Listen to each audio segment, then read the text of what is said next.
The business of belonging. How do you build a community-driven business? David Spinks shares his practical knowledge and extensive experience in building thriving communities in his new book, The Business of Belonging. When features are easy to copy, companies have been turning into other aspects that are harder to imitate for competitive advantage. Community-driven businesses have realized many benefits that go beyond raising the switching costs for customers. Spinks describes the community-building process from the start and shows the reality that many are not willing to admit. It takes a lot of effort, hustling, trials and errors, silent or no response disappoints at first. There's no one way to build a community, nor can you just read a manual and expect it to work. Yet, there are methods, guidelines and processes that make it possible to succeed in the endeavor. Community-driven businesses can have higher trust, lower costs and scale in their operations that touch every part of the organization. The trick is to treat the community as a startup or a separate business that needs its metrics, resources and dedication for success. Giving up control and trusting the community is one of the first and hardest hurdles. The top-down approach and regarding the community as an extension of the organization or outsourcing outlet yield limited results. Communities have the numbers that can really help companies to grow in scale that would be even impossible otherwise.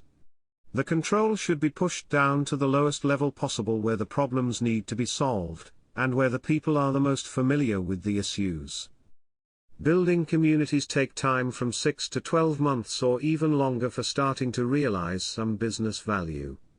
Yet, focusing on the business aspects alone will result in inauthentic communities that most likely will not thrive. Each community should focus on how it brings value to its members, but also for the business. Community members are looking for belonging and emotional aspects as well. Spinks reminds us that a community is a business and a business is a community. Great businesses serve people and build amazing cultures. Great communities are also financially sound so that they can keep fulfilling their purpose.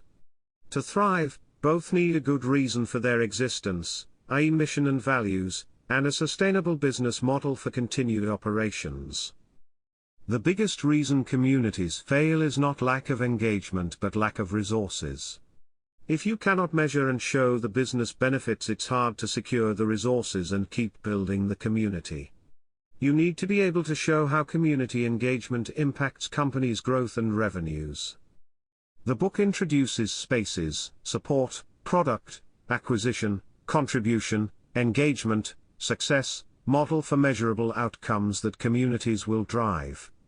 The metrics for each aspect are familiar business goals such as customer lifetime value, reduced R&D time and costs, customer churn, reduced support and onboarding costs and times, etc.